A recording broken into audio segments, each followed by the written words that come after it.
So hello guys, तो आज हम लोग बात करने जा रहे हैं railway RPF constable and SI new vacancy 2023-24 के लिए। तो पोस्टें आप लोगों को देखने को मिलेंगी 15,000 प्लस। इसमें कांस्टेबल की और एसआई की दोनों पोस्टें शामिल होंगी, यानी कि 15,000 में ही आपको कांस्टेबल और एसआई की देखने को मिलेगी।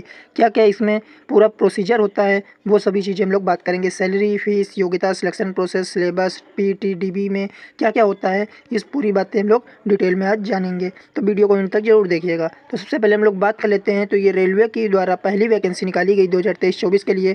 उसमें होगा आप लोगों को कांस्टेबल पद के लिए चुनाव होगा और एसआई यानी कि दरोगा पद के लिए चुनाव होगा। तो पोस्टें आप लोगों को देखने के लिए मिलेंगी 15,000 प्लस पोस्टें आप लोगों को देखने को मिलेंगी, जिसमें 50% पोस्ट फीमेल कैंडिडेट के लिए आरक्षित रहेंगी। यानी कि जितना भी आएगा उसमें 50% मेल 50% फीमेल के लिए रहेगा। ये चीज़ आप लोग याद रखिएगा।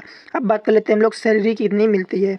30,000 से 40,000 रुपये आप लोगों की स्टार्टिंग में सैलरी दी जाएंगी post wise constable and SI के लिए।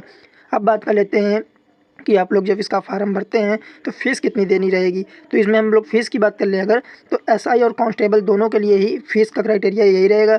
जनरल, ओबीसी, ईडब्ल्यूएस के लिए 500 रुपये, अदर्स के लिए 250 रुपये। वो चाहे कांस्टेबल का फार्म भरो या एसआई का। दूसरी बात हम डाउट क्लियर कर देते हैं, कांस्टेबल और एसआई का एक बच्चा दोनों फार्म भर सकते हैं। तो हाँ, आप एक फार्म को नहीं भर सकते हैं, दोनों फार्म भी भर सकते हैं, एक फार्म भी भर सकते हैं, वो आप पर डिपेंड करता है। फीस आपको 2 बार देनी पड़ेंगी 2 फार्म भरने के लिए। अब बात कर लेते हैं योग्यता की। अब बात कर लेते हैं योग्यता, क्वालिफिकेशन इन्होंने क्या मांगा है। अगर आप लोग आरपीएफ कांस्टेबल का फार्म भरते हैं तो उसमें केवल 10th पास एलिजिबिलिटी मांगी जाती है। और अगर आप लोग एसआई यानी कि दरोगा के लिए भरते हैं तो आपको ग्रेजुएशन होना चाहिए। इसका मतलब होगा ग्रेजुएशन में वही बीए बीएससी आप लोगों का आता है। तो ये चीज़ याद रखिए, बीए बीएससी बीकॉम ये सब चीज़ें आती हैं।